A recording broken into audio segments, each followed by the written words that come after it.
of the Serbian government. Yes. Well, we'll move on. This has been a very disruptive live this evening. Very disruptive. The first disruption was a guy having a crash on a motorbike. Then I wandered up into the middle of something where apparently I was not welcome. But we'll move on. So I wanted to get back to this topic. By the way, thank you SB, my Bosnia wingman, for checking in on me. He saw the live. Very much appreciate that. I could have done with those Serbian skills at the time. The guy was...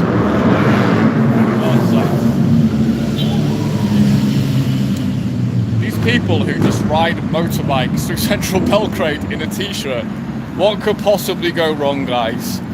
No, what could possibly go wrong, yeah? It's hilarious. Fucking hell, mate. What are you boys up to? But yeah, abundance in dating, that was the topic, and this is what I want to explore right now. Abundance in dating, is it real or is it just marketing? I was saying on the previous live, which I'll probably delete, before I was stopped, unfortunately, being around the YouTube space, I've realized that even people who legitimately have good services to offer are kind of forced, due to pressures of attention grabbing and algorithmic pressures, they're kind of forced to feed you bullshit. And there are obviously actual frauds who can't deliver on their promises, and that's the majority of people in every single sphere. And then there are also people who feed you bullshit concepts as well. One of the big bullshit concepts in like wealth creation. These people who literally, some of these fuckers have got no GCSEs, they quite literally don't even know how wealth is created at all. They literally don't know. They don't know the first thing about economics. They talk about wealth creation. What they're talking about is actually wealth transfer from you to them. That's actually what they're talking about. Maybe with a potential chance of you growing your business through their knowledge. Potentially, yeah. That's not a given though. But you've got all these different coaches out there selling stuff to everybody, going down all of these different rabbit holes, promising you abundance, promising you XYZ, and all of these very vague terminology. And it's the marketing game is a real scheming, dishonest game. It's unfortunately it is part of the game. And I think YouTube has taken it to a completely new level of dishonesty, really. I don't think the majority of people realize the full depth of how absolutely everything is either fake or manipulated or, you know, or made to sound more impressive than it actually is. It's just endless, right? And one of the words I hear a lot in dating, but also in the economic space, is this concept of abundance versus scarcity, which is kind of, they're both emotional states. It's a very womanish way of looking at the world. So I want to completely nuke this term abundance. What is actual abundance? What is it? Is it having more girls than you could know what to do with? If so, let's quantify that. That would be having, I would say, 10 live leads in your phone number and let's say 5 girls you're sleeping with. That would be abundance, if that's the qualification for it. But we need to qualify it numerically because otherwise it's just a very vague thing. Is it having more women than you could reasonably commit to? If that's the case, then it's going to be 2. It's 2 women. That would also be abundance. 2 women that maybe you've slept with and you've got as options. That would also be abundance. So I prefer, you don't want to get too autistic and spurgy about it. You know, you don't want to get too obsessive over counting every single interaction and so on, or counting every single girl. You don't want to pay too much attention to that, but I do think it's good in a sense to log it. So it's like, it's not the primary focus, but it's there as a record, because otherwise you get caught up in nonsense. And then scarcity as well. Well, scarcity is just basically no options, or no options that you're actually interested in. And how many men actually are ever truly in abundance? I actually really don't believe there are any men Oh, I won't say any men, but I think there is the number of men who are actually in true abundance where they could date. It's not only, in fact, it's even beyond the number of women you've got. It's the number of women you've got who would be your ideal level of woman. How many men can actually truly say they're in abundance? It doesn't almost really work like that. Like maybe like 0.001% of the male population who are like rich, super good looking, super well connected, like movie stars or something. Yeah, they actually probably could have access to like hundreds of women who are like tens. Yeah, but even a guy who's pretty good, abundance is always kind of relative, right? So yeah, I could have 5 girls that I'm boning, but actually none of them could be of the quality that I actually want. So that's another issue as well. So that's why I think it's better to quantify things. I've got 5 girls around about an 8, and that's who I'm sleeping with. I think it's healthier to actually quantify it, because otherwise you just end up with these very vague words. And then there's a kind of question of standards as well, because I actually feel with cold approach, most guys, if we're being really brutally honest with the industry, I feel like the majority of guys are like, your standard through approach is going to be slightly less in most cases than it would be through your social circle, because the girls don't know you. So the girls you can get through social circle, they're more familiar with you. So let's say you're in for the 9 to 10s. These will be girls who are like basically, you know, they're probably making money off their looks one way or another. You've got a better chance of getting with them through social circle. Cold approach, I think your sweet spot of cold approach is the 8s. They're like, if you're a good guy, I think the sweet spot of cold approach is an 8. That's just my opinion on it. Well, it's not my opinion, it's my experience. I have not personally got too many girls above about an 8.5, I don't think. Globally through cold approach, it's debatable. I don't think so. I think the best I've got is about a 9, and that was those were social. So there's a slight edge you can get through the social world, which is why I encourage guys, if you can, to also build that up. But if you're a nomad, or if you're on the road, you know, I think, or if you're traveling in general, cold approach is an amazing skill to develop. But I don't want to give people like a false impression. You can just have like some model dropping her pants with you just because you approach her in the street. She might really like the approach, but if she's on a very high level, like the girl, like the Miss Universe that I approached in Salvador, Bahia, Brazil, or the Olympic athlete that I approached in Santiago, Dominican Republic, in the supermarket, they've also got guys in their social orbit. Those 2 were both 9s for sure. They were very rare looking girls. They've got guys in their orbit, you know. If I was in the orbit, I'd have a much better chance. And so I've kind of peaked out around this 8 in my own approach. Maybe there's guys who are better than me in terms of they've just got more on the front end. I think most guys, you're kind of looking at that 8.5 out of 10, which is very hot, don't get me wrong. It's borderline, could be professionally hot, like maybe is a little bit professionally hot. These days you have fucking 6s who are professionally hot, so it's questionable how much that even means anymore. And that kind of, that is also good wife territory as well. I will say that as well.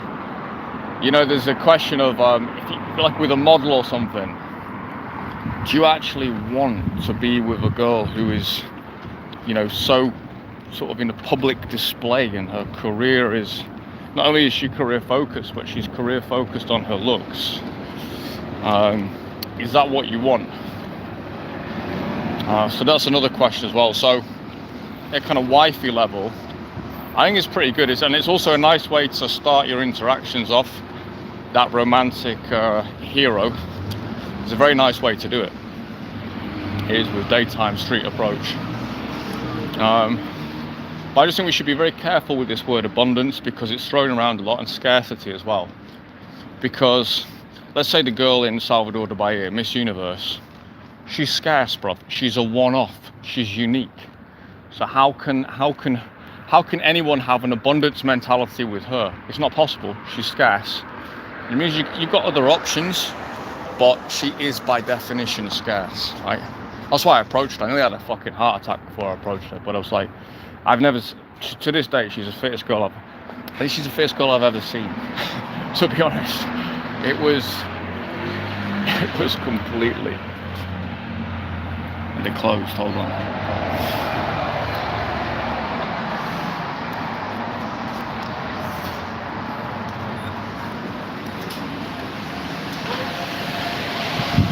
Is it open? Open? Okay. Well, I've got 2 minutes to get my cheese, boys. We're on a cheese mission. But yeah, some women just, by their definition, you can't have abundance, as I say, with a girl who's literally a Miss Universe. Good luck trying to feign abundance with that. You can't fake it. It's genuinely rare.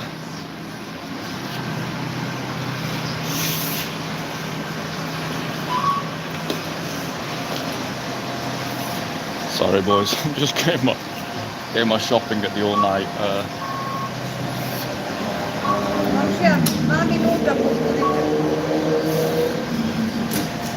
Thank you. Bye.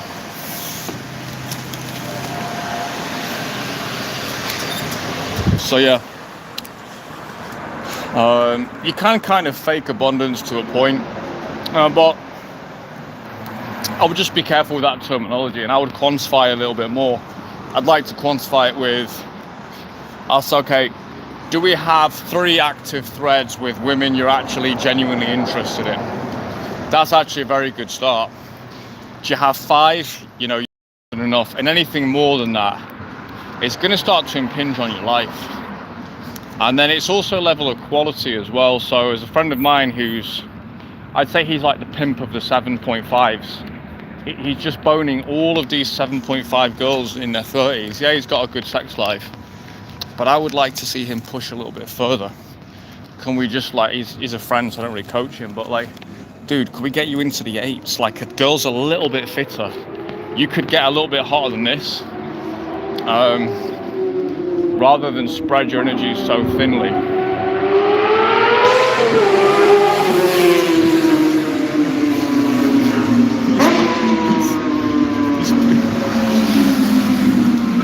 It's quite funny because this is quite similar to Dominican. Serbs and Dominicans are weirdly similar.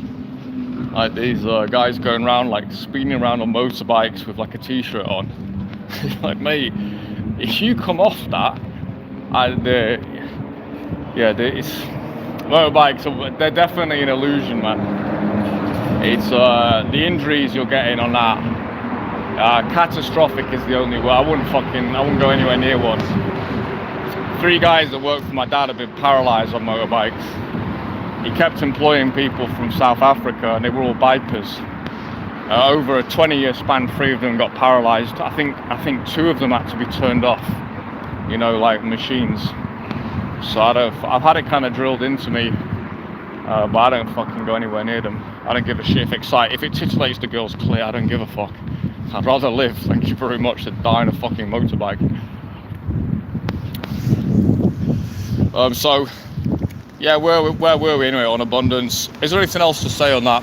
I'd just say be careful of these illusory terms. I don't like terms that can't be well pinned down. I don't like vague, woolly thinking. It's okay if sometimes we can't get a quantitative, we can't get a final answer, and that's okay. We just have to move forward anyway. But something like dating abundance, that's okay. Can we just get a bit more real with that? Should we say 3 girls that you actually like that you're messaging? Let's use that term as well. So let's use that, something quantifiable. And then if it's like sexual, I'd say if you're sleeping with 2 girls, you've got abundance, like, and you actually like them both.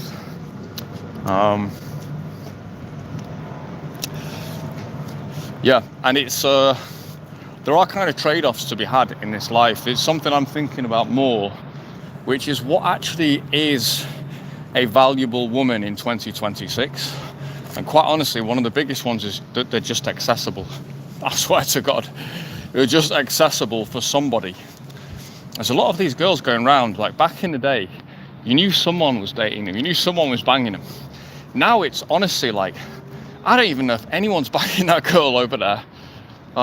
This is definitely social media, you know, the kind of attention, the surrogate. Women's psychology is very different to ours because they don't have the testosterone. So their sexual drive, although it's there, it's not the same as men's. That visceral drive, it's not the same. And attention and a frisson of excitement is actually a bit of a they have to go a long time without sex, basically, to really feel it. Whereas a man, you just feel it every day. It's just annoying. And so the constant stream of attention, one way or another, the bombardment with media, it's definitely done something. It's definitely done something to the marketplace. So we are in this, it's an unusual, it's a very unusual time in history. You know, maybe it's never been that, I think it's probably never been that easy for guys, if I'm being brutally honest. You know, because back in the day where girls were more accessible, I think a lot of guys just lacked the knowledge. The knowledge is kind of more there now, but now the terrain is shifted again. But yeah, what makes a high value woman, I would say, or a useful woman, is a girl who is first of all accessible and also is actually into you as well and is actually invested. A girl who's not into me and not invested, I've been through phases with this where I went through this very, very hardcore kind of pimp phase in my early to mid 30s. I was kind of like, if she's not all about me, I just discard her completely. And then I kind of softened on that. These last few years, kind of chased the girls around a little bit more as a bit of an experiment. It's kind of like, you're the male, you can chase a little bit, that's fine. And I feel like mentally I'm heading back into that other space now, which is, I just can't be bothered. I'm too lazy now I'm too lazy to go after and persist with somebody who's not that bad. I've definitely done that, like I say 35 to 40, and it sometimes does come to fruition. It has led to some amazing experiences. But now I'm just kind of like, I actually can't be bothered. I can't be bothered. I've got too much other stuff to do than to deal with someone who is they're obviously not that into me. They're kind of semi-into me, but they're not that into me. So ease of availability is huge for me now. It's kind of going back to that arrogant pimp, I'm the prize. Just like, because otherwise, instead of chasing what I'm actually supposed to be doing and pushing, I'm going to end up spending too much energy chasing the girl around. Just for what? For sex? For 20 minutes? Sex. All that energy and mental effort for 20 minutes. It's crazy, isn't it, when you think about it? What our hormones will push us to do. And so that would be one of the things I would say would qualify. I'd say intelligence and forward planning as well on the woman's behalf. You know, there was the whole RSD thing, it was all about being in the moment and partying and being fun, and that kind of titillates the girls. Sure, but where does that lead? We're kind of in, those guys RSD, bless them, they were trying, but they were basically unconsciously following the worst instincts of women, which is just lean into the chaos. Yeah, you can do that, but where does that leave you in the end? You know, that leaves you with someone who wants the chaos. And it leaves your own life, just more and more chaos. The nighttime, the crazy, whatever. Ultimately, how long are you going to do that for? Especially in the modern world where, dude, now it's like guys have got to be on the ball to even survive. Yeah, let's just fucking keep it real. Guys have got to be on the ball to survive. Now, with the low growth economy now, it's not like back in the day, like the boomers. You could be pretty much show up to work half pissed Yeah, if you had a business and it had any type of decent service, you were going to make money because the economic growth was just there. Development was going on. Now, you show me where the development is. I'm walking around Serbia, Yugoslavia. See much development here? And this is representative of all of Europe. There's fuck all development. That's what there is. There's a bit of tech, a tiny bit of tech, which is from the US, which has driven the entire world economy for the last 20 years. This looks like it's the 1980s. Nothing wrong with the 1980s, but the growth has already happened, unfortunately. For us, it'd be great if we were back in those days, but the growth has already happened. So until we get another surge in engineering, in construction, we need to make that happen at some point. It's going to be low growth, which means you've got to be smart. You've got to manage your money. You've got to manage your time, your hours, and inflation as well. So guys now have got to be just very, very switched on financially. So you can't really afford to be wasting time with women who just want to party and just are not really that mature, basically. You can't afford to do it. So a much more valuable woman than just being a young hot party chick, a much more valuable woman, she has to be relatively young, but is one who gets the need for hard work, who actually understands the situation and has a level of maturity. That's always why I'll always favor Dominican chicks, because 98% of them grew up in a barrio of one description or another, which means, not the greatest of areas. You see all these barrio beauties everywhere, so they know what the fuck is going on. If you say to her, I'm not going to see you for 2 weeks because I've got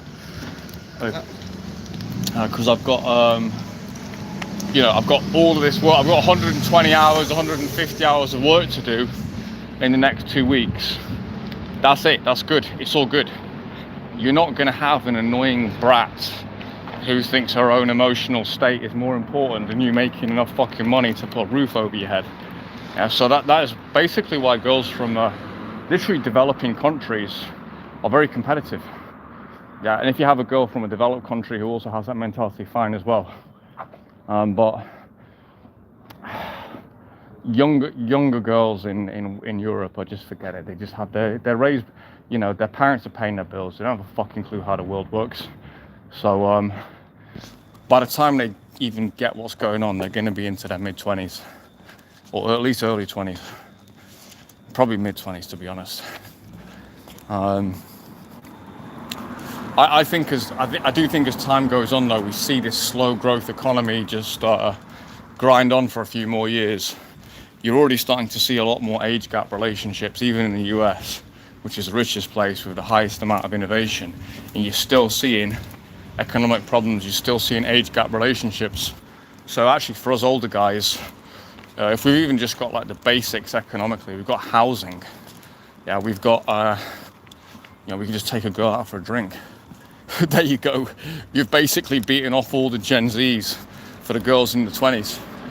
So abuse that. don't fucking settle for millennial women. Go for these Gen Z trad wives. So availability, how much she's into you is very important. She's very into you. A girl who's on the fence with you, I know it can be tempting because we all kind of want what we can't have, and I'm definitely a sucker for that as much as anybody, but it just doesn't work. It doesn't fucking work. You need a girl who's obsessed with you, and that actually, I look at it and go, well, maybe that means you settle and have a child with someone who you're not even that into her. Strange concept, but she can do the job, and the mission is, you've got a household plus family plus business. That's the mission. Yeah, and she will do the job because she's grateful to be with you. Yeah, let's say she's an 8 from the developing world, or she's a 7 from the developed world. I think those are your sweet spots. If you're just a decently attractive guy, those are your sweet spots. There's all these exceptions to the rule, but I'm just talking as a general principle. as mass level patterns that I think we're going to see.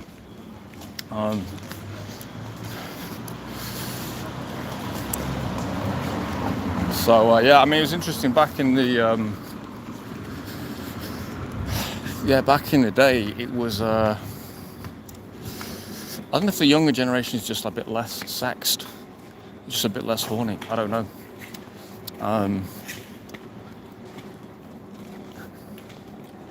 But yeah, I'm 45, so I'm 40. I've been in the game since I was 15, which is 25 years. There actually is probably definitionally no generation that's seen more changes than mine. When I first started going out to clubs when I was 15, you'd write a girl's number down on a piece of paper, then you'd call her, you'd probably speak to her mum on the landline, and that was standard. Yeah, imagine how far that is from the days of Instagram and dating, and even fucking WhatsApp was a game changer.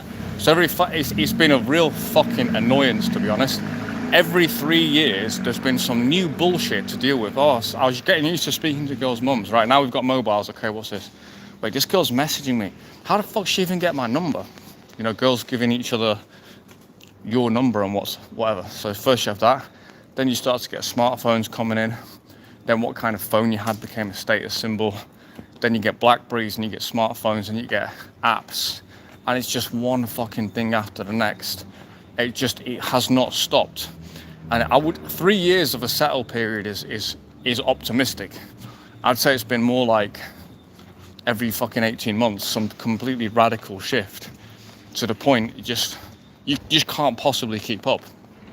And it's fucking TikTok, whatever's going on. Gen Z brains, I don't fucking know. If you think about like a guy going from 1780, let's say in England, the guy going from like 1750 to 1770 or 1700 to 1725, if he'd remained a bachelor during that period, if he hadn't died of polio, the dating norms would be exactly the same. They wouldn't change. There's not these, and certainly not as many shifts as frequently as I've seen them. So I wonder if that's why I've eventually gravitated towards this space, because it's almost sociologically interesting, plus I'm a participant as well. So yeah, there's just been so many fucking changes in it. And in terms of what's valuable to your life as a guy, you want a girl who's fucking obsessed with you. As I say, like, I think you're better off with a 7.5 to an 8.5 who is absolutely obsessed with you and is just ride or die for you, than even like, let's say just under a 9, a 8.99 type of girl who she's there, but she's not as besotted, because you don't have monopoly with her. And this is the concept I was discussing a little bit yesterday. What you want in a girl's heart is a complete monopoly. I've learned this through mistakes, to be honest. So I try to share as much as possible. If you're in your peak era, you want a girl who you've got a total monopoly on. You don't want a girl where you're kind of like the next best, or you're maybe one of the best. You want a girl where you've got monopoly. And that's never just physical. I would say it's a lot of it's behavioral and personality as well. So yeah, you don't want to compete. You do not want to compete with your main girl, the girl you might marry. You don't want to be in competition with another guy. You want a total monopoly on her soul, and anything less than that, I think it's too much of a risk, because there's going to be challenges. It's going to be a tough road, regardless. If you go down the full distance with a girl, you're going to face challenges together. But yeah, you want full monopoly. That is my honest opinion on this. And that was my line in my mid-30s as well. I'm starting to come back round to that, because being a bit more flexible, a bit looser, I'd say honestly, nothing has really come of the girls even if I bang them once, nothing's ever really come if I'm kind of like, let me keep pursuing this one, blah, blah, blah. Nothing has ever really come of it, you know. So, yeah, that's my take on what a valuable woman is in your setup. We really need to do away with a lot of this language, high value man. I mean, do we have to put everything in economic terms? Really? High value? What a load of American bullshit. When I see that, I just see that fucking weird guy with a big mouth on Fresh and Fit. Absolute freak. Who in any other era, he's like, you know, he's just got a random job like packing boxes in a warehouse.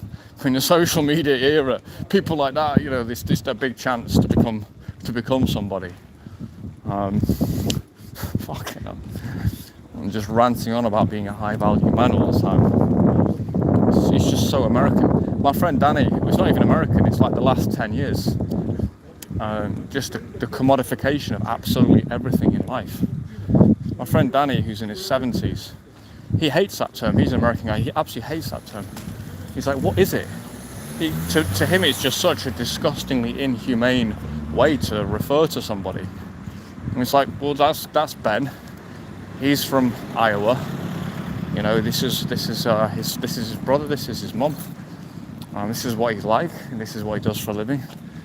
Why are we putting a fucking price tag on him like he's a fucking, I don't know, like he's a fish that's just, it's just, I don't know. It's a very inhumane way for the mass market for the mass group of people to refer to each other. At the elite level, there's a lot more sociopathic, there's a lot more of a sociopathic mindset that goes on, so fair enough, like, but that shouldn't really spread into the general population. You know, like the aristocrats and so on. Yeah, they really did have a price tag on, like, okay, she's worth about 3 million, he's worth about 4. That might be a good match. Could he do a little bit better? Well, she's quite young, she could give him 3 children, 3 heirs. Okay, we'll do it, we'll make the deal. And that's literally how it was with those guys. Before wealth was created, when wealth was basically taken in those days by the aristocracy. So they've always had more of a mercantile mindset, but your general population is just not healthy, it's not normal. Let's have a look at any questions here. Okay, good, we've just got people in.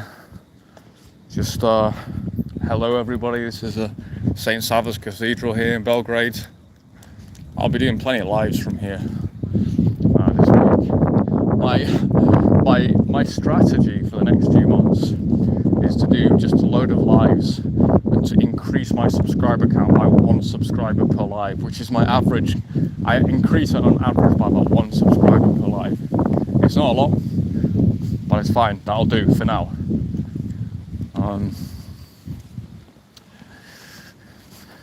So yeah, that's a couple of topics that we've discussed. We've discussed the concept of abundance, and just be careful with these vague words, these marketing words. Let's put a quantity on it, shall we? And I think that's a lot healthier. And then, and even that is not enough, because you've also got to put quality on it as well. So yeah, where I feel like I'm at, to be honest, I'm looking, this is church, this is my scene of a wonderful date last year with a young Serbian girl. I was her second kiss, can you imagine that? She was of age, I think she was 19. I was 39, fucking ridiculous. But yeah, that would be a good example of someone who, yeah, super, like, attractive and stuff, but realistically just not someone who can add anything to my life. And obviously at that age, they're not going to be able to. But I'd also, I mean, to be honest, she's honestly she's more switched on than a lot of women I've dated in the UK who are in their late 20s. So yeah, for me, it's almost like more about utility now. Like, is the girl actually useful to me? Very interesting how my mindset has shifted. Yeah, we'll put this in the background. How my mindset has shifted in the last, I think it's through cold approach. You do so many approaches, you have so many conversations, and you actually realize, fuck me. this whole abundance thing is a bit of a myth because so many of these girls are just fucking stupid as fuck, or they've just got no conversation at all. Their messages or even their dates, you're just going, oh my god, this is atrocious. I didn't realise when I was on the dance scene, the club scene before, most of the girls were pre-selected. If the girl dances kizomba or salsa, she's pre-selected. Like, she's already someone who is, she's physically fit, she's open enough to want to try something, she's got rhythm, she's got the ambition and interest to stick at something, to actually get good at it. She's got grace, she's got poise, she's got elegance. Just all those girls, they're just so many dimes. I thought I was missing out on something by not speaking to girls in the streets and the malls and stuff. And I thought it would be like, I thought the real gems were out there. I've actually realised, nah dude, the real gems were on the fucking dance floor. They were there the whole time. But there's no way to learn it other than going out there into the street. You can definitely meet good girls in the street, but I'd say the girls I've met in the street who've been good, it's mostly girls. It turns out they're into dance anyway, you know. Or that is I would say, if I was to say to someone, if you've got a guaranteed way to get an attractive girlfriend, learn some street approach. And if you've got any affiliation with dance, that would be my way to do it. Just be fairly aggressive there. It's literally a guarantee. Or otherwise, go to a territory where you're a kind of monopoly. And that's the other thing as well. Is I'm reading some of Peter Thiel's work at the moment, one of the co-founders of PayPal, and he talks about how basically capitalism and competition are opposites, even though we think of them as being the same. And his explanation for that is, to actually accumulate capital, a business needs to be a borderline monopoly. And in perfect competition, the competition will naturally compete away profits. The service will improve, but the profits will decrease. And I think, first of all, I think that's true. It's a very scary way to think of business. It's actually like, it's got me reeling a little bit this last couple of days, because it's a difficult thing to argue against. But I don't want to go too much into the economics. But then you apply that to dating as a kind of principle. You go, yeah, I want to be a monopoly with an individual girl, and if I can go somewhere where I am a monopoly, as in I'm unique. And if you're a white guy, that means the tropics. Let's just be honest, go to the tropics. If you're a minority guy who could be desirable, if you're a black guy in Europe, in Eastern Europe, I would say you actually can still do well. You're going to have a micro monopoly with a certain bracket of women, especially the guys who can dance, especially those guys. So you can have a monopoly there as well. The guys in the Middle East and stuff, I'm not so sure. I don't know if really now you can have a monopoly with mentally ill white women. You can do that. That's fine. We keep hearing about these girls.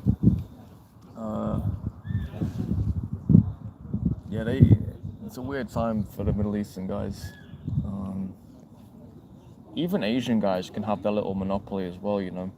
They actually can, especially because of manga and all this stuff. There's a lot of like really cool associations with, especially with Japanese and Korean guys, K-pop and manga. They're quite romanticized amongst a certain subset of people in the West. So yeah, some of those guys can do quite well. I think most guys can do well somewhere, but if you've got a monopoly in some area, like one of my friends who's a Chinese guy, who's a dance teacher, and he basically had a monopoly on being a friendly dance teacher, but he's the center of attention. He had a kind of monopoly there, so he got a lot of girls because of it. He got some girls that were so fit that even women would get angry about this guy. It's like, how's he getting these chicks? I just thought he was a legend. Yeah, the dirty 30s, mate. The dirty 30s. We fucking Jesus Christ.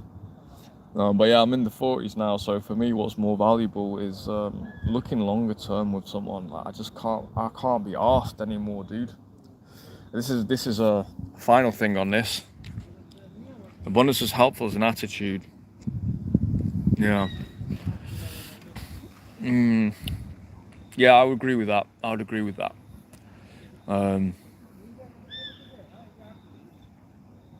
Yeah, that's interesting. Where you've got a mental abundance, and so that kind of doesn't even require you to have lots of girls around.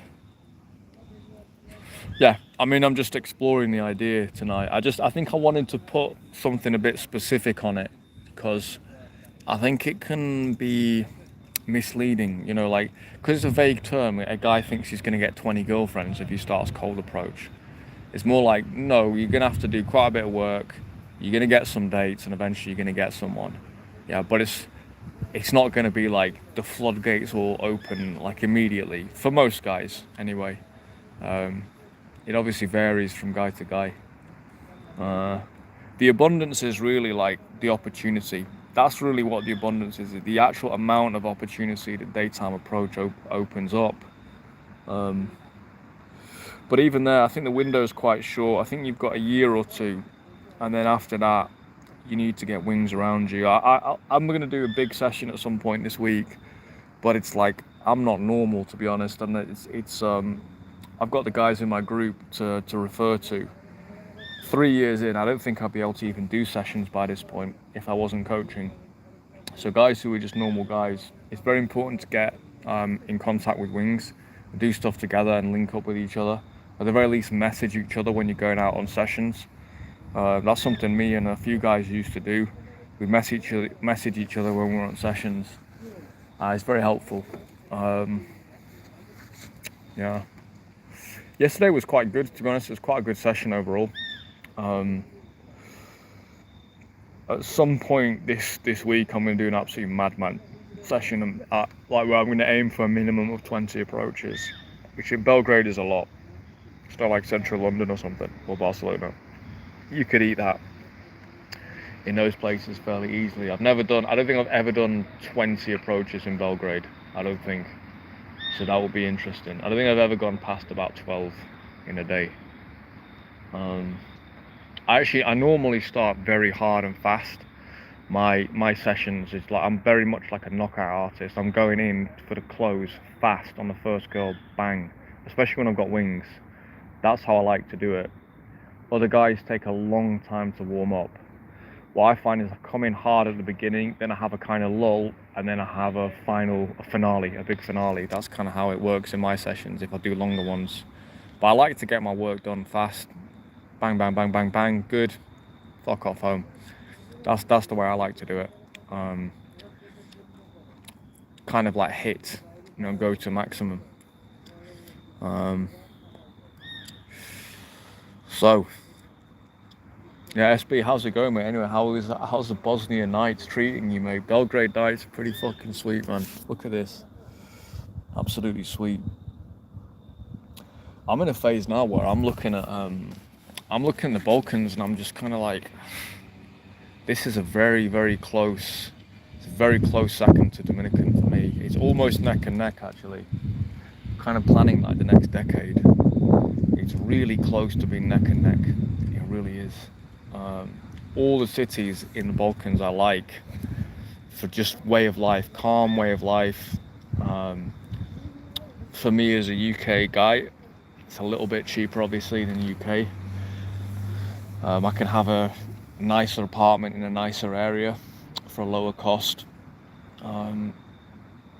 People are normal, nothing too crazy going on. Yeah, there's all the bullshit here.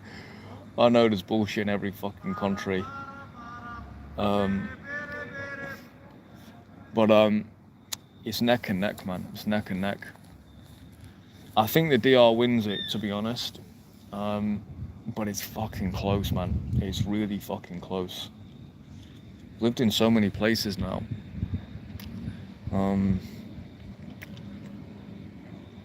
Yeah. there's a part of me that doesn't want to make the decision. It has to be said. Maybe that's the part of the little Peter Pan inside me that wants to fly away forever. There's a part of me that wants to continue on this lifestyle forever. Yeah, exactly, Flash. But we had some good nights out around here actually, or just chats and stuff. It's just like, I mean, what's better than this? Like sitting under a beautiful night sky in like, it's like 25 degrees right now, or like 23 degrees. It's a really nice temperature. Or next to the cathedral. I mean, just doesn't get any better really. Yeah, it's fucking good. It's really good.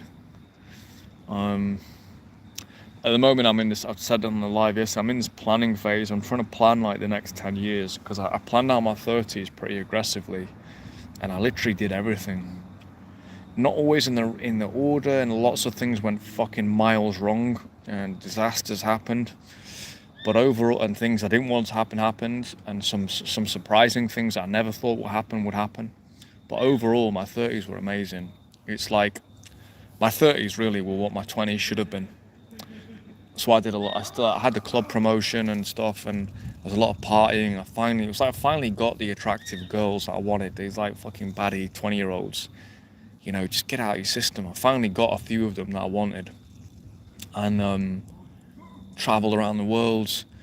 Finally finished off learning Portuguese, learned Kizomba as well. I mean, when I was 30, I didn't know Kizomba. Now I'm fucking I am a teacher level at Kizomba now. So now I'm looking at my 40s going, what the fuck am I wasn't ready to turn 40. I wanted the 30s to continue, but now that it's here, you got to accept it and go, okay, what's the next plan as a very much an adult man planted here in the world now? And this could take more strategy. My 30s were just like a lot of opportunistic stuff with a direction, very piratical, but with a strong direction. I think 40s I need a bit more planning, to be honest. I think. Yeah, I do think on the dating front, for guys in their 40s, I think there's a real opportunity now that maybe was never there before, because first of all, we've got the gym, so we can stay in probably as good, if not better shape than guys in their 20s. Secondly, there's like the economic crisis, so like, well, these young guys are fucked basically.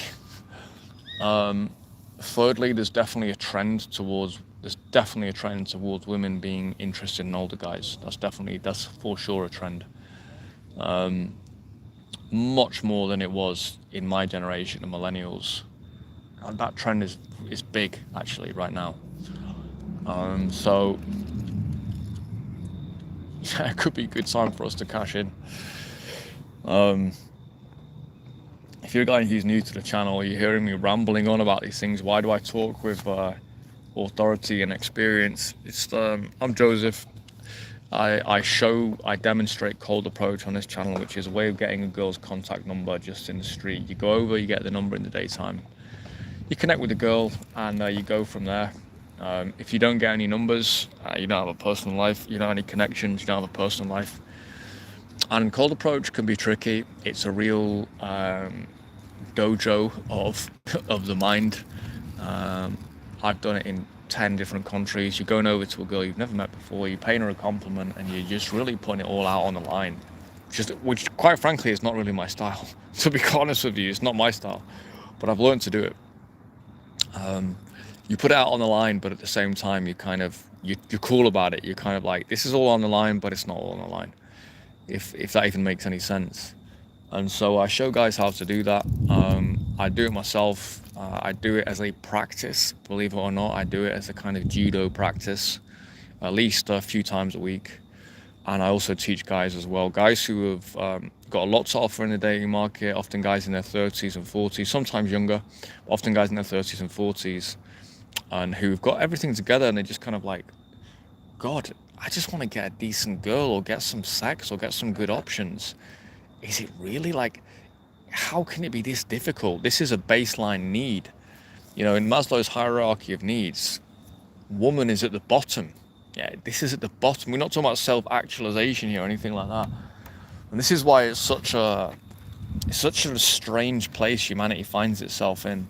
And yeah, I wish guys would be more aggressive. I wish it wasn't just so few of us out here doing this. I would happily, even if it meant I didn't focus on this as a way of, actually generating some business. I have my own business anyway, so I don't need this as a business, but it's something that there is a monetary value to it. I wouldn't mind taking a step back if there was 5,000 great guys who came in, but it's not. There's nobody doing it. So we've got to fucking do it. We've got to get guys back in shape, get this movement going, if it's even possible, to be honest. Let's have a look. Yeah, planning is great, but don't limit yourself with the number. 40 is relative. I will turn 40 this year and a half, but screw it, I'm going to go at my own pace. Milestone, my marriage. Yeah, I appreciate that perspective, mate. I appreciate that perspective. Yeah.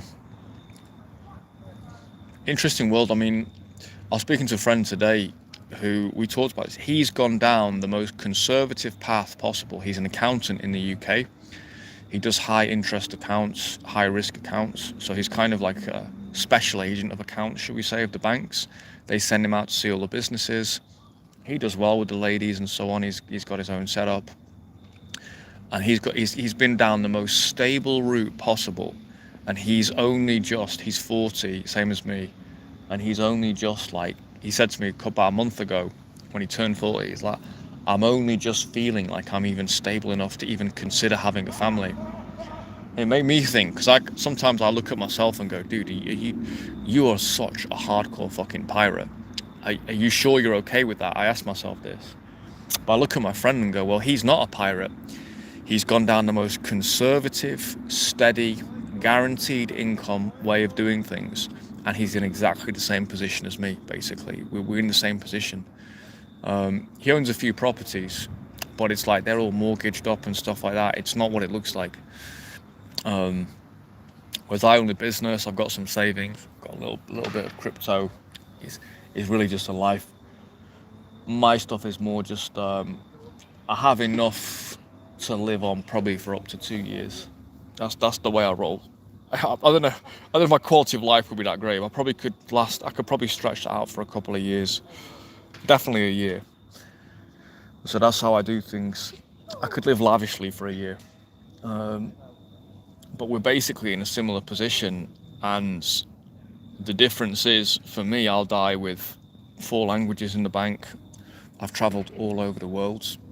I've met women from all over the world. I've danced all over the world. I've been shooting all over the world. I've lived an absolute dream life, and just incredible experiences that I feel like an aristocrat.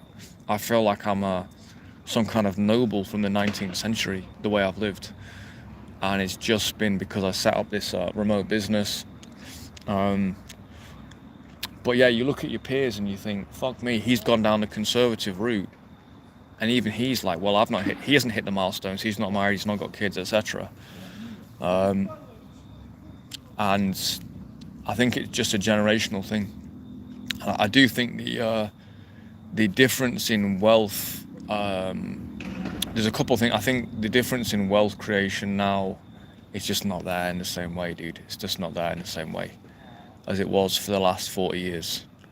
Unless you were in tech, as in information technology, wealth has just totally stagnated across the board. And the post-war rebuild, everything was so fucked, first of all, so everything needed rebuilding. So that alone, that gives you a place you can put capital. That capital becomes validated, then it can circulate in the economy. Then you've got a growing economy. On top of that, you've also got cars, being like mass manufacturing cars, telecommunications, phones, increasing medical equipment, increasing medical technology. All of that stuff, all that innovation from like 1960 to about 1990, that drove massive growth, because that creates higher efficiencies in the economy. And it just basically, again, it's more places you can allocate capital to, more genuinely useful places you can allocate capital to. That capital is validated and it can circulate in the economy. And so that's what's happened from the 1960s through to the 90s. And it's no coincidence. Like everyone in Sheffield I know who's like multi-millionaires, the boomers, they're like nothing. They're like dumbasses. I'm not even joking. These guys are fucking dumb. And it's like, what did you do? Well, I bought a few student houses, the economy went up, and I'm a fucking millionaire. All right, well done. Or what did you do? I did scrap metal. All right, well done. The geniuses of that generation, like invested in telecoms, fair play to them, that was smart. They're like 500 million, you know. And so you could be very, very average. If you just took some basic opportunities, you'd probably do quite well in that generation. It's not the same now. It's not the same. And this is why I am planning a little bit more now, because I'm looking at it going economically for the next 20 years. It's not just any opportunity. I've got to pick the right opportunity. I have to make the most of it. I mean, I can carry on doing what I'm doing and essentially live on do what I'm doing and essentially live a very cunning lifestyle living in these cheap countries. That's one way to skin it. But if I'm going to do something to make more money, it's going to have to actually be like, there's a limit on growth in probably both these businesses. So that's something I'm looking at the moment. You actually have to pick. You have to pick something where the growth is going to come. Yeah. And I'd actually recommend Peter Thiel's book 0 to 1. If someone had given me that, if that book had been available at 18, I'd have just gone, oh, okay, I get it. I'm moving to Silicon Valley. That's it. I'm moving to Palo Alto, and I'm gonna get into one of those companies one way or another. And you're gonna be earning 200-300k a year. We didn't fucking know anything really. Realistically, at that age, it's just like the boomers were just like, yeah, go do something. You'll probably be all right. Okay, that's what I'll do then. And we've been all right, but I want to be more than all right. I want to actually see if I can ascend to a higher level. Let's have a look here. Yeah, life begins at 40. I do feel that. Yeah. I almost feel like there's a weird energy again, my friend who's an accountant, and we were talking about it today, he's like, yeah, I just want to buy some solar panels and just fucking leave society behind. I just don't give a fuck anymore. And that's exactly how I feel. Like, I'm still coming on to do the live, still building this, I'm still my other business. But there's a big part of me is I just want to fucking move to the countryside, buy a cheap fucking place, get some solar panels, get a satellite, and just fucking fuck the world off, because I can't be arsed anymore. And it's a different type of not giving a fuck. And it's coming since I've turned 40. It really, like the last 2, 3, 4, 5, 6 months, it's slowly but surely been coming in. Yeah. I don't know what to do with that energy, to be quite honest. I'm not acting on it right now. I'm not going to just like go and join an ashram anytime soon, but I think what people call a midlife crisis, it might just be for a lot of guys just realizing, I just really don't give a fuck anymore. And then other guys probably realize they built a life they didn't even fucking want. At least I built a life that I want, so I can keep showing up to it and feel good about it. Imagine you built a life you didn't even fucking want, and you get to 40 and you're like, I don't fucking want any of this. What the fuck? At least I'm not in that situation. I'm just in a situation of, it's just a weird place to be. But I've got an economic drive in me, because I feel I've got a bit of a chip about that. And I'm kind of like, there's people I know who've got money and they're just not better than me, and it just annoys me. So there's a drive in me there for that. My 30s, the drive was experience. My 20s, my drive was honestly to survive. I had so many things go wrong in my 20s. Unfortunately, the drive was just to survive. 30s was to experience the world. 40s now is like, I want to actually do something like bigger. Got a small business, doing this channel. I've had a fucking amazing life, but there's some different. The only thing that really excites me is that, essentially.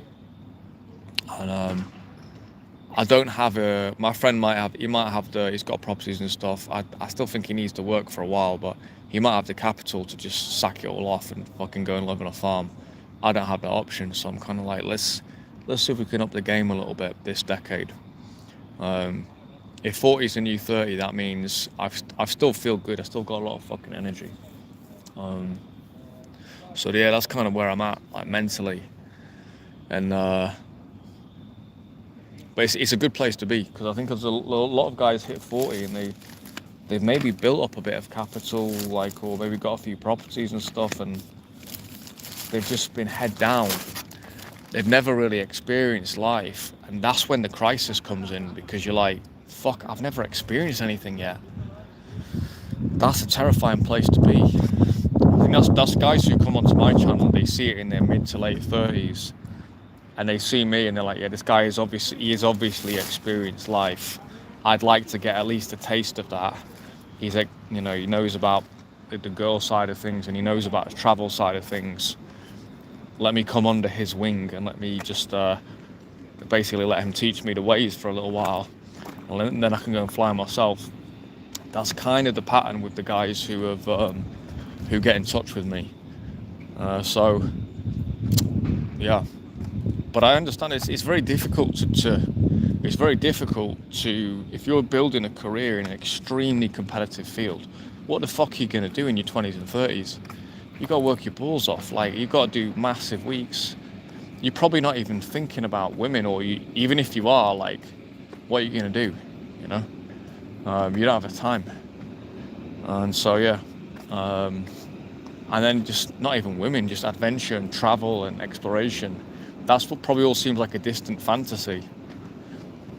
For me, that was my only priority. Those things were my only priority, was exploration and adventure. I didn't even care about anything else, to be honest. I didn't even care about the money. I didn't even care about a career, to be honest. After my health issues, I was like, I just want to see the world. That's it. I didn't give a shit about anything else. So this is a journey that I've been on. And yeah, we end up here. Fucking St. Saviour's Cathedral. What a place. What a place, man. Oh my God. Yeah, one of my old, what you said here.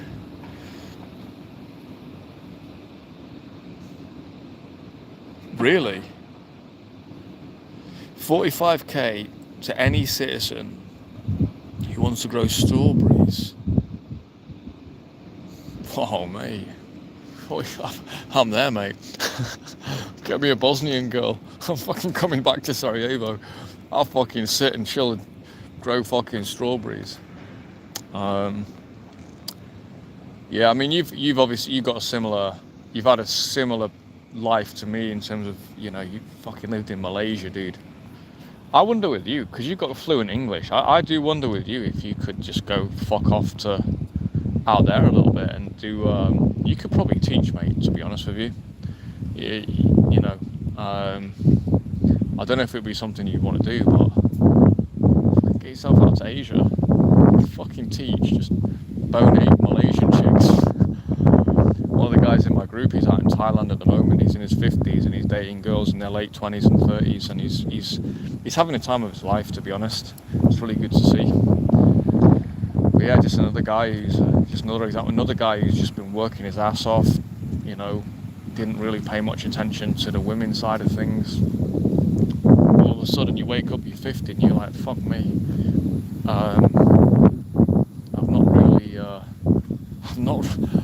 If I'm gonna like get a wife, whatever, I've got to get my act together.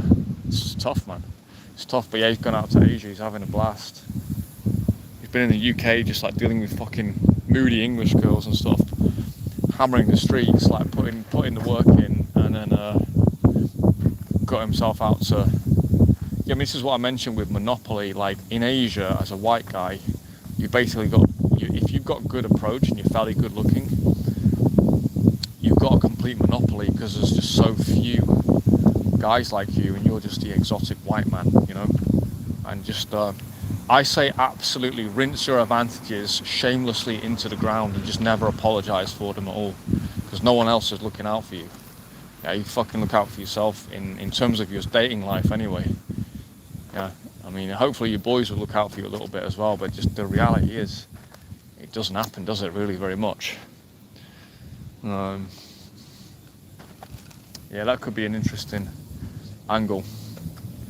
Actually, I was looking, SB, I was looking on the Running Man's channel. He's set up a new website. It looks like his community is really growing, actually. I was even thinking of doing one of his retreats. He's the one guy in the manosphere that I've always really dug his content. He's definitely the real deal. Very nuanced, very intelligent. Guy who was out in China and Japan in the 80s and 90s. Can you imagine what kind of experience that must have been? So my friend Raphael, he was in Cuba, Brazil, in the 90s, dude. It's like, dude, that's just ridiculous. It's just insane. Before the internet, you know, what a guy. But yeah, I saw Running Man's got his community. I think he's doing retreats in Japan at the moment. I'd like to do one. I'd like to meet him, actually. I think I would. That would be a really cool experience. And the further off the beaten track you go as well, unfortunately, the fewer people are qualified to give you advice. Unfortunately, that's one of the issues with it. You're so far off the track. There's no one around you. There's very few people you can look to. When you're on the track, you can look at someone 10, 20 years ahead. But when you're off the beaten track, it's tougher. So you've got to be more flexible, be self-guided. But at the same time, it is good to get references from, I always appreciate older people who have actually lived proper, lived interesting lives. For me, it's just invaluable to get their perspectives, because the difference between having good information and shit information can make a big difference. It really can. You can learn from someone else's mistakes. Like my friend Raphael, he's in his 60s now. I think he's left it a bit late, to be honest. He's been this massive seducer. He's lived all over the world. Like, Raphael's a joke, man. He's still seducing 19-year-olds at 60. He's just a joke. He's such a nice guy as well. But when he gets into his stories, like I get the real stories out of him. Like when he used to work in a sex shop when he was in his late teens. I think that's where the real perversion started. Guys like that, if you can get the stories out of them, it's so valuable. But at the same time, I thought he was 50. I thought he was 52, and he told me last time, he goes, "No, dude, I'm 62." I thought he looked young for 52. But I think he's left it late. So that's something that also plays on my mind as well. Like, as much as I really love that guy, like he's such a cool guy. I feel like a very much a kindred spirit to this guy. And he, having said that, I look at his life and go, I don't want to be in that situation. Was it Kierkegaard said, you're going to regret one way or another, so you just have to pick your regrets. It's a kind of depressing way of looking at it, but there might be some truth to it. I think he regrets not finding a more stable life, or at least having a child or something. I don't know why the fuck he didn't, to be honest with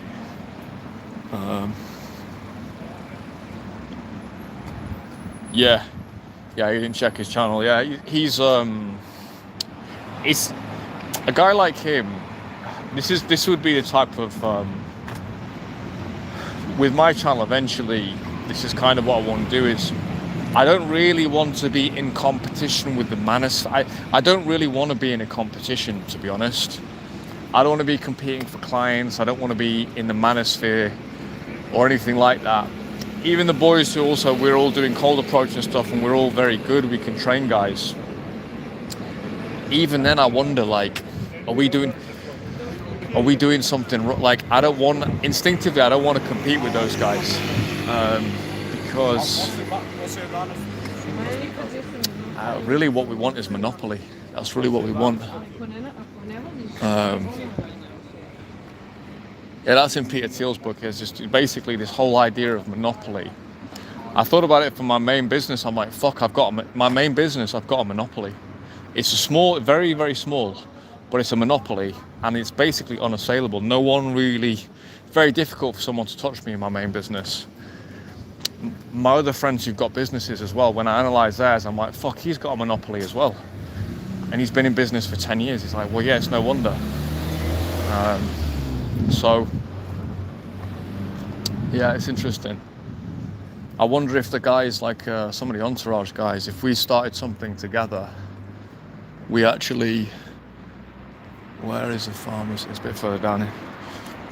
I wonder if like some of me and these guys, if we actually work together, could we create some kind of monopoly where it's like, maybe it's coaching plus some kind of a tech innovation. I don't know, where like no one can actually, we're not competing against each other, and nobody can compete with us because we're just so far ahead as a group.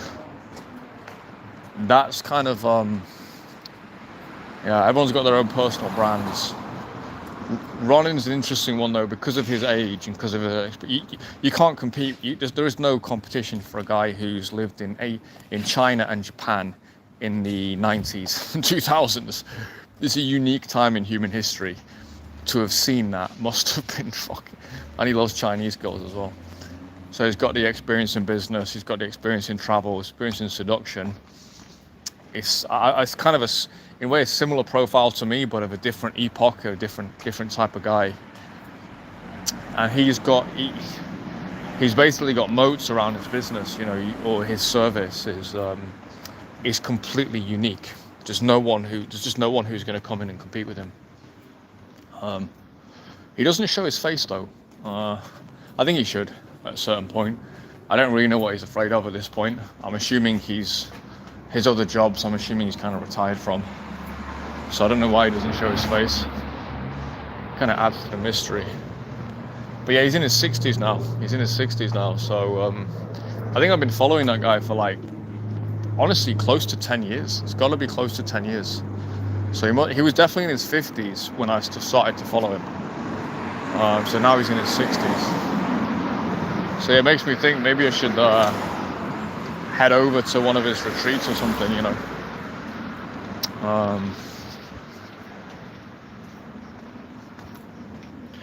Let's have a look here. So Kuala Lumpur was, great in terms of dating.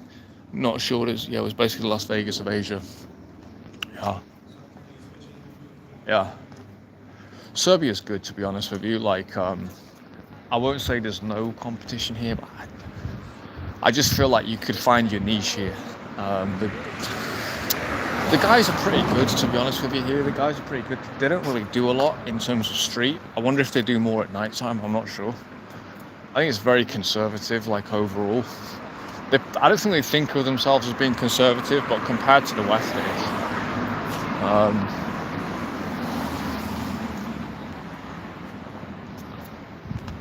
But yeah, you can definitely find your niche out here. It's a lot of work. Serbia is just more work, to be honest, with local girls. It's got to put more work in.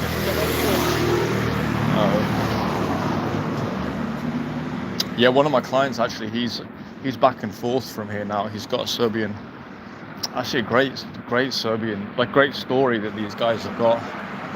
They met on the guys' immersion, and he's been coming back and forth, just slowly getting to know this girl, and it's a very cool thing to see, And there's a lot of guys in the UK who they definitely deserve something better than just like a fucking drunk English girl pissing herself on a night out. Like, they definitely deserve. Yeah, and I think you do have those classy girls out here. It's just a question of volume. I've been approaching these 20-year-old nymphos, fucking little nympho bitches. Oh my god.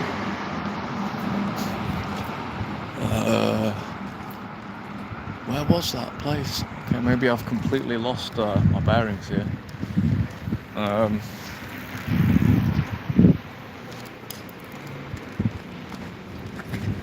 Yeah, when they're very young, that 19, 20, it's just kind of like, in the moment they are hot and everything. There's an interesting vibe that goes on as me as an older man, but you just can't depend on them to show up or anything like that, or just even behave in a normal way that a normal girl in her mid-20s will do. It's just it's not even like I'm trying to approach girls that age, it just keeps happening. I think around Belgrade, I think a lot of the girls, the student girls and young professionals, I think a lot of them are away at this time of year. So it leaves a lot of these like 18, 19 year olds just like they're just about to start uni. That's like the majority of what I'm speaking to.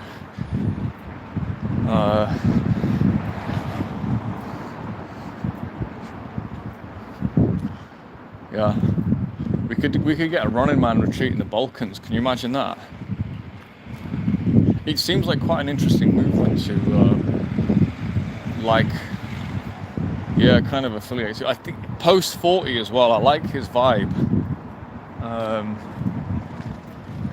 Just very, very interesting way of life those guys have got.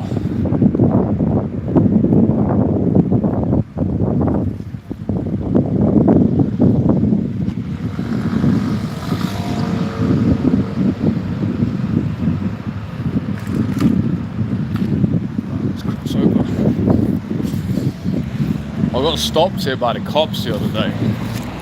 They got annoyed with me because apparently you can't cross on a red light here. It's actually illegal. In the UK, you can cross. It's just like, it's kind of your problem if you get run over. Here, it's actually illegal. Cops had a right fucking go at me the other day. They're so aggressive, the Serbian police. Compared to British police, are just like the nicest guys ever. They're really polite, really professional. Serbians are just like, they're just the fucking, they're just like the bullies at school, basically. That's who they are. And then they just got a job being a policeman.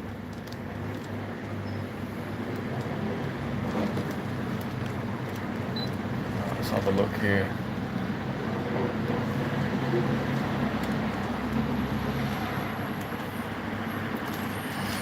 Come on, we can make it happen. Vending machine. Topla Kokolada. Yeah, we got it? There we go. There we go. This is my treat of the night. A hot chocolate from a vending machine. £1 hot chocolate.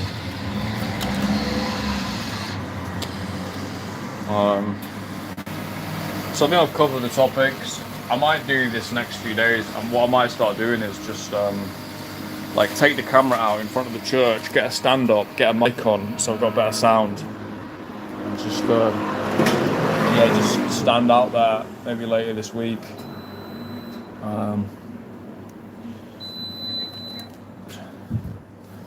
Final thing about being 40, I'll just share this for anyone who's still on. Final thing about 40, which has surprised me, is how good physical condition you can actually stay in. I'm in slightly better physical condition now than I was this time last year, and I was 39, and at 39 I was in significantly better physical condition than I was at 37 or 36. I'd say 39 I probably reversed myself to about 32, because I just started to train more intelligently, really go into failure with my gym, like taking much more care with the diet. And before I was kind of training in a defensive way where I just wanted to not get injured. So I was like, okay, I'll do 200 push-ups like once or twice a week. I'll do some some squats, I'll go for a run. It was just very functional. And that's like, it is good. But that won't, into your late 30s, they won't build any muscle at all on your frame. It's just not enough. So I started to train a lot harder, not any more sessions, but just a lot harder, with like much higher resistance, like proper weights and stuff. When I run, I do like fucking hard sessions running, and that's let these people pass. And what I found is the conditioning I've got is fucking insane, to be honest. For 40, I look in the mirror, I'm like, how am I 40? It just does not look like a 40-year-old's body. Pretty low body fat, good strength. My cardio is really fucking good as well. It's really good. It's definitely good for the bedroom. I nailed this girl earlier this year. She was actually 23, 24. And I've been doing a lot of cardio. And dude, I was like, man, I'm a fucking animal in here. I could just fuck this girl all day long. This is sick. So it's really all about the training you do. I think I'm going to be able to preserve this type of conditioning for all my 40s, to be honest. And then even maybe when the 50s it might start to drop away a little bit. Even if it does, I think cardio you can keep for a really long time. Your cardio you can keep, I think, basically your whole life.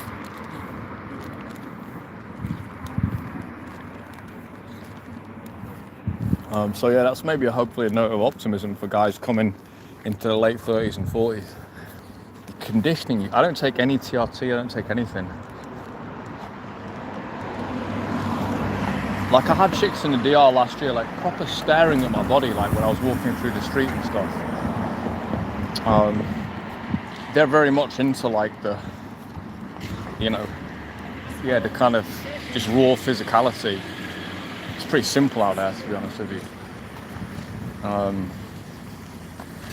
So it's a pretty cool experience to get that at 40. I don't feel like I have to like look back to my heyday. It's kind of like the heyday is still happening now.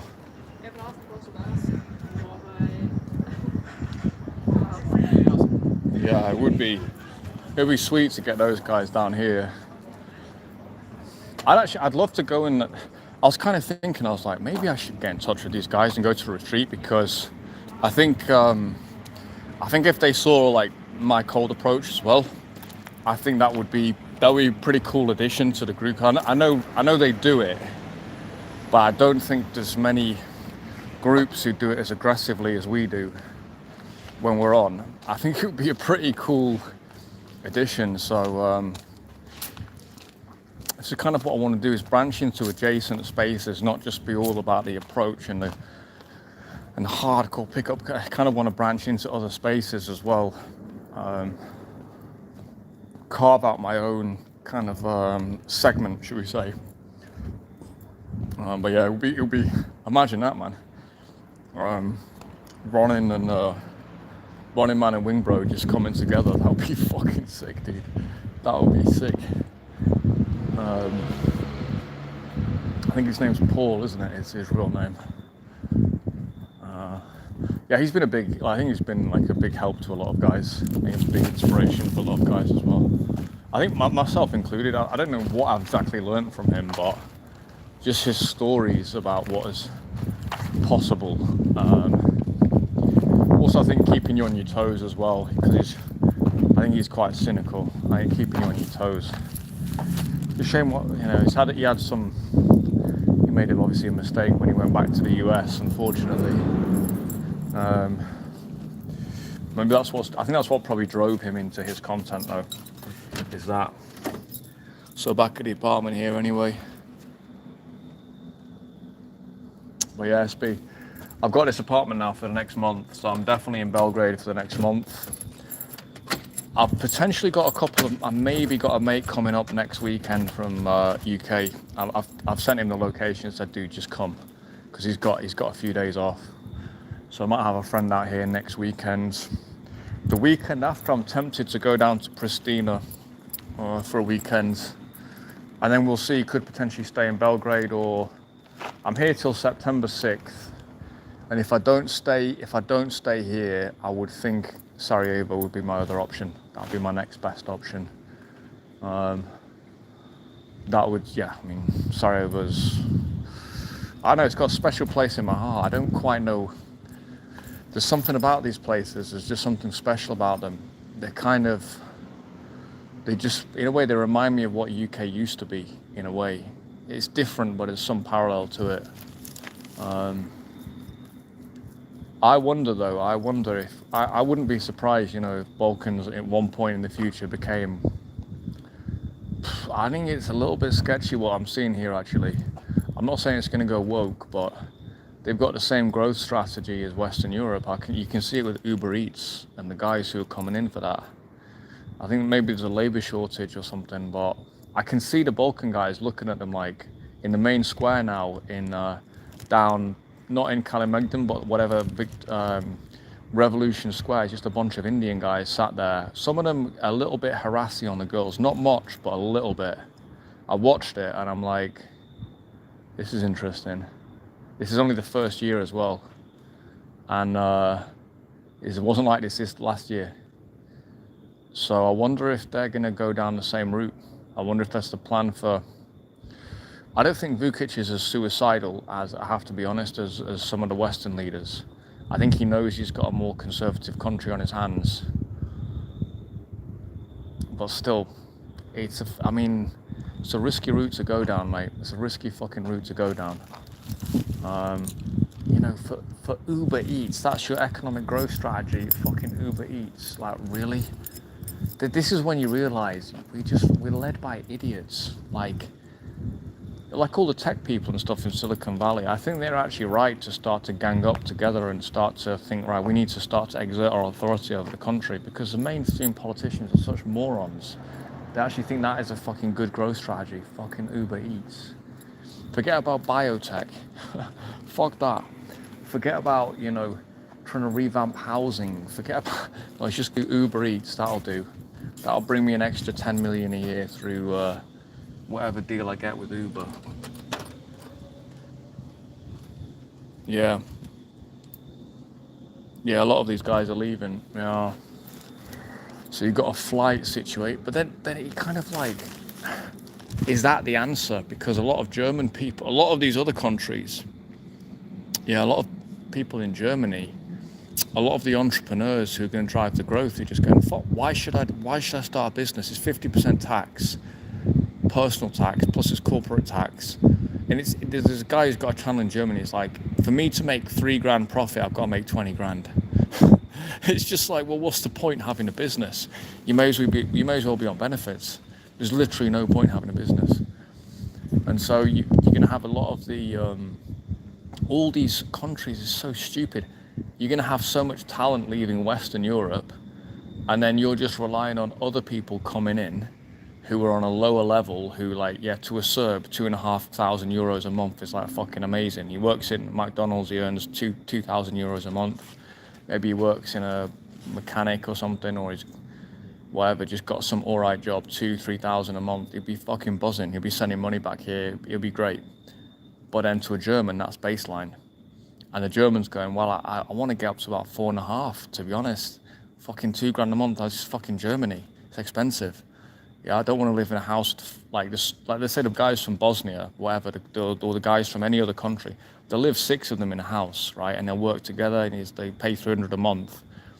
But a German is not going to do that. Same with the UK. The UK people don't want to do that, which is kind of fair enough. It's kind of honestly fair enough. And maybe when they're young, it's acceptable. But when they're in their 30s and 40s, they don't want to do that. And so, they're kind of left scratching their head. So then it's like, do they go to the US? Do they go online and move to somewhere lower cost? So you've got this whole fucking game of musical. This is why I'm in the Balkans. You've got this whole game of musical chairs going on with all of these places, because people are just trying to take the best option for them. The Indian guys come here, they do all the delivery stuff. Yeah, they'll make €800 a month, maybe. They probably can live off 600, they send 200 back. Okay, there's your growth strategy. Really? Okay. It's weird. It's a weird place, man. It's a weird time. It's crazy how economics just drives all this stuff. it's like we're such primitives when it. So I've been doing so much research in economics the last 5 years, and I'm starting to make sense of it. But it takes a long time because it's not taught properly at all. It takes a long time. But yeah, it's not really sustainable for anybody. It's all just, the plan for the West is import the third world into the West. But then how's the third world going to develop? Well, they're just going to copy what the West did. Okay, well, they're going to do that for 20 years, but then what? How are they going to innovate? Their best people have all left. You can't innovate unless you need your very best people, the tip of the spear. Not only the best people in your country, you need the best people really in the world to innovate. That's why the US has innovated its way ahead of everybody else. So it's fucking strange. US has basically created all the growth for everybody for the last 20 years. And everyone else is just trying to copy them. It's fucking weird.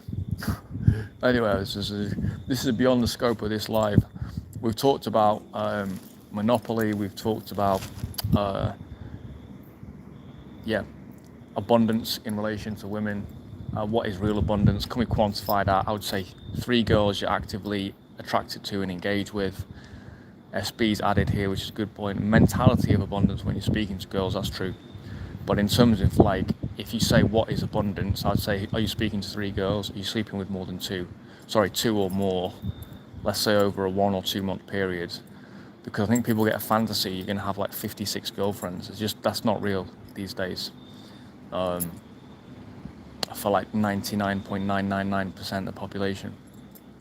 So I think quantifying it is good.